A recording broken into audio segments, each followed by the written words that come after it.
Apprendre une langue étrangère sans se prendre la tête, astuce numéro 35. Comme vous le savez déjà sûrement, ou vous l'avez même déjà remarqué par vous-même, on apprend mieux dans le contexte. Donc à l'école, on m'a demandé d'apprendre pas trop, on m'a pas trop embêté avec des listes de vocabulaire, mais il y a quand même ces fameux verbes irréguliers, etc. J'étais pas complètement mauvaise pour apprendre par cœur d'ailleurs.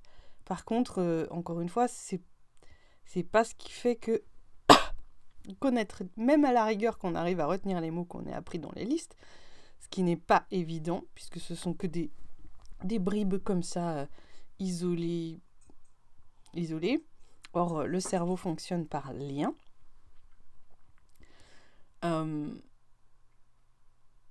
Après, il faut encore être capable de les remettre dans des phrases. Or, c'est difficile, ça veut dire que ça demande au cerveau d'ouvrir différents tiroirs, de les mettre ensemble. Alors que si on apprend ces mots directement dans un contexte, et ben, quand le contexte revient et qu'il y a besoin de le ressortir, il sort tout seul. Il n'a pas besoin d'aller chercher, je sais pas où diable, dans les fins fonds de tiroir, où est-ce qu'il y a ce mot-là. Du coup, pardon, excusez-moi, voilà, j'ai des bugs. J'en viens donc à ma 35e astuce. J'ai vraiment constaté ça, j'ai essayé, et avant il n'y avait pas internet, c'était plus difficile, enfin il y avait déjà des méthodes bien sûr, mais souvent, des fois c'était pas à portée de ma bourse quand j'avais 18 ans. Donc je prenais ce que j'avais. Et par exemple, dans l'islandais, de toute façon, il n'existait pas une méthode 1, 2, 3, 4, 5. Il n'y a qu'une grammaire ou des listes de vocabulaire. Et je me disais qu'en mettant tous ces mots en moi, ben après, j'aurais juste à bosser un petit peu pour les mettre les uns derrière les autres, puis ça irait. Je passais énormément d'heures. Je connaissais toutes les déclinaisons par cœur, etc. Mais quand je suis allée en Islande, j'étais incapable de faire une phrase. Incapable de rien comprendre.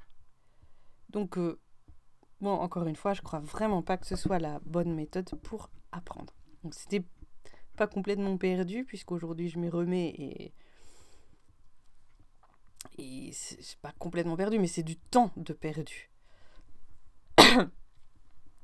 Par contre, j'ai remarqué après par la suite, donc avec l'anglais, l'espagnol, le norvégien, que c'est pas en répétant 20 fois de suite le même mot qui va rentrer dans le crâne.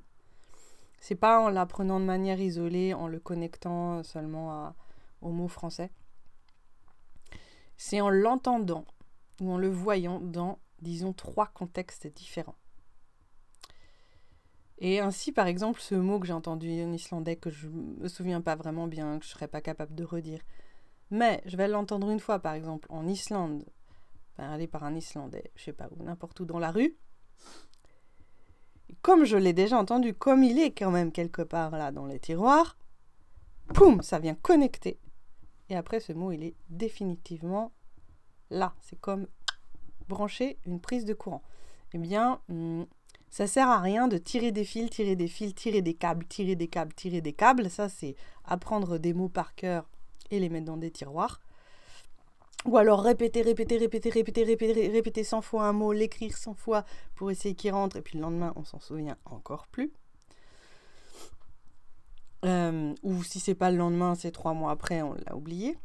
Par contre, si on ne tire que quelques câbles et qu'on les branche, là, c'est retenu pour toujours. Et c'est quoi brancher? C'est des contextes différents.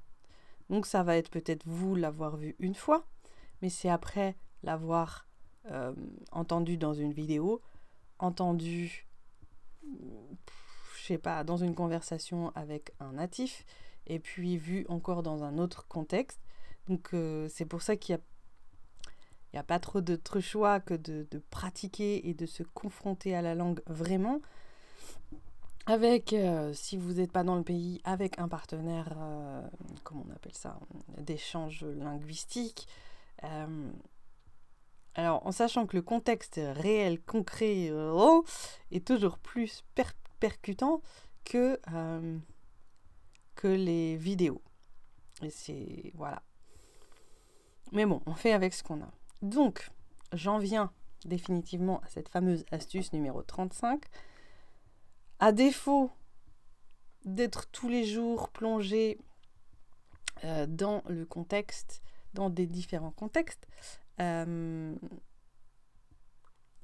vous pouvez apprendre votre langue étrangère par 3 moyens différents. Au lieu de suivre une seule méthode, vous allez en prendre 3.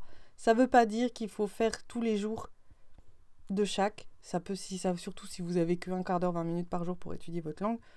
Vous pouvez faire pendant 1 semaine, 2 semaines la même méthode et prendre votre méthode. Vous pouvez avoir un professeur, une méthode papier, écrite, et une méthode par internet. Vous pouvez avoir donc un correspondant d'échange linguistique, même si souvent c'est juste de la correspondance, c'est pas vraiment des cours que vous vous donnez, mais s'il y en a un avec qui vous pouvez échanger des cours. Essayez, et après cumuler les moyens, les vidéos, les bouquins, je sais pas moi, tout ce que vous pouvez aller choper comme matériaux différents, faites-le. Mais, donc ça c'est différents matériaux, ok, très bien, mais déjà 3 méthodes, vraies méthodes, et au moins 2. Donc là, moi j'utilise beaucoup, enfin je le vois sur quelque chose qui est très clair, c'est la plateforme Duolingo en ligne, plus une méthode livre. Et en fait, les 2 méthodes couvrent toutes les bases de la langue, toutes les bases de grammaire et le vocabulaire de base un petit peu élargi. Je sais pas, en gros 1500 mots, on va dire. Ce qui est déjà, si on sait manipuler tous ces mots et construire les phrases, on peut se débrouiller pour la conversation vraiment courante. Je pense que si on maîtrise ce que propose Duolingo ou toute méthode un petit peu consistante, on arrive à ce qu'on appelle le niveau B1. Voilà, à peu près. Voir les méthodes, par exemple Assimil, vont proposer le niveau B2, mais il faut vraiment maîtriser tout ce qui est dans le bouquin, et c'est un peu plus long que juste apprendre toutes les leçons, de les intégrer. Mais en fait, ce qui se passe, c'est que du coup, je vais revoir les mêmes choses, mais sous des formes différentes. Et c'est pour ça, si je vais avoir un professeur, je n'en ai pas les moyens, mais bon, voilà, ça pourrait être un correspondant. Je vais revoir les mêmes méthodes, mais le correspondant, il n'est pas forcément, c'est pas forcément une méthode, vraiment, donc il va pas forcément tout aborder. Je vais revoir les mêmes choses, mais vues sous un angle différent. Tous les parents savent très bien qu'ils ont dit 40 000 fois la même chose à leur gosse et qu'ils n'écoutent pas. Puis un jour, le gosse, il l'entend de la bouche d'un autre et boum, déclic. Il comprend et il applique. Et là, on se dit, bah zut, je lui ai dit 50 000 fois. Et en fait, c'est exactement ce phénomène-là. C'est qu'il le sait déjà. Mais il y a besoin qu'il y ait autre chose, une autre manière de le dire pour que ça vienne être validé en soi, percutant, ancré. Ouf, quelle vidéo longue je vous ai fait, je suis désolée. Oh, s'il y en a qui connaissent un prof de concision, je suis prête à prendre. J'essaye de faire des efforts, mais voilà. Donc si je préparais mes vidéos, eh bien vous savez quoi, j'ai déjà essayé de préparer mes vidéos pour qu'elles soient parfaites dans le déroulement. Mais or, je mets 3 jours à faire une vidéo et puis finalement je la poste jamais parce que je suis quand même jamais contente. Donc je l'ai fait à l'impro, au moins vous avez l'info. Désolée pour l'inconfort d'être obligée de lire entre les lignes. Mais au moins vous avez l'info et j'espère que vous en ferez bonne cuisine. Si vous avez des questions, n'hésitez pas à les mettre en commentaire et à tout bientôt.